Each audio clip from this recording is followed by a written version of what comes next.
एक बार की बात है।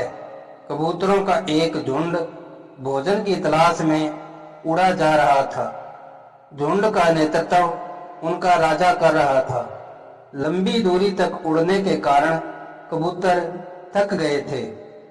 कबूतरों के राजा ने उन्हें थोड़ा और उड़ने के लिए प्रोत्साहित किया।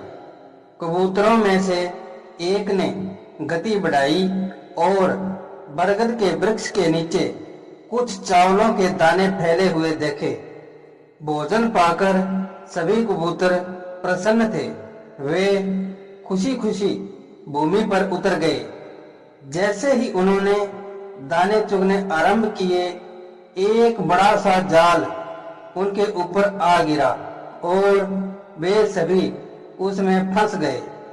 कबूतरों ने बाहर निकलने के लिए जोर जोर से पंख फड़फड़ाए, किंतु जाल से नहीं निकल सके। तभी उन्होंने शिकारी को अपनी ओर आते देखा। वह इतने सारे कबूतरों को जाल में फंसे देखकर बहुत खुश लग रहा था। पूरा झुंड शिकारी को देखकर भयभीत हो गया। कबूतरों का राजा बहुत बुद्धिमान और चतुर था।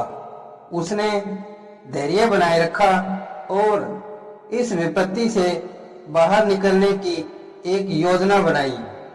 उसने अन्य कबूतरों से कहा, शिकारी के जाल से मुक्त होने के लिए हम सभी को एक साथ जाल को अपनी चोंच में दबाकर उड़ना होगा।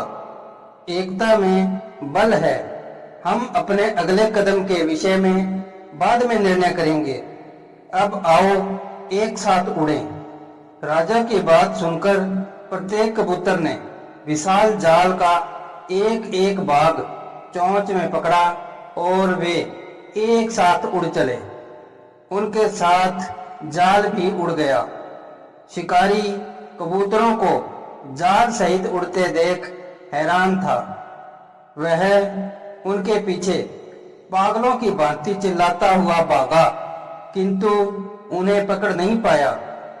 शीघ्र ही वे पहाड़ों और घाटियों के ऊपर उड़ते हुए उसकी दृष्टि से ओझल हो गए।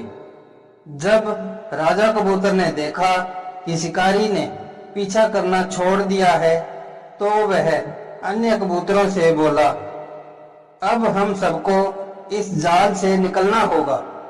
एक चूहा निकट के पर्वत पर रहता है, वह मेरा मित्र है। आओ हम उसके पास मदद मांगने चलें।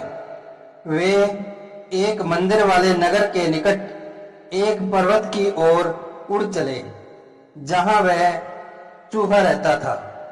जब चूहे ने कबूतरों के एक साथ आने का घना शोर सुना, तो वह डरकर अपने बिल में और गहराई में छिप गया।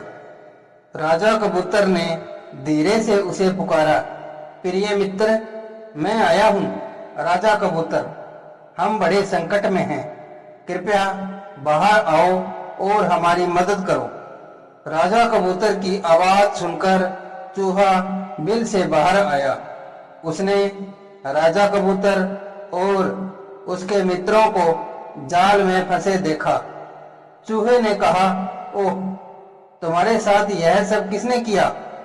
राजा कबूतर ने पूरी कहानी चूहे को बताई। उसने बताया कि उन्हें जाल को कुतरने और उन्हें मुक्त करवाने के लिए आपकी मदद चाहिए। चूहे ने तुरंत राजा कबूतर के पास से जाल को कुतरना आरंभ कर दिया। राजा कबूतर ने कहा, नहीं मित्र, पहले मेरे साथियों को मुक्त करो। एक राजा अपनी प्रजा को पीड़ा में छोड़कर स्वयं मुक्ति का आनंद नहीं ले सकता।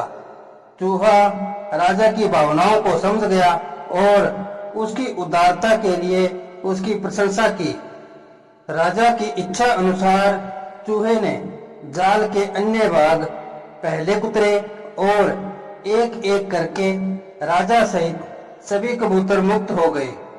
उन्होंने चूहे को उसकी मदद के लिए धन्यवाद दिया और प्रसन्नतापूर्वक मिलकर अपने लक्ष्य की ओर उड़ गए।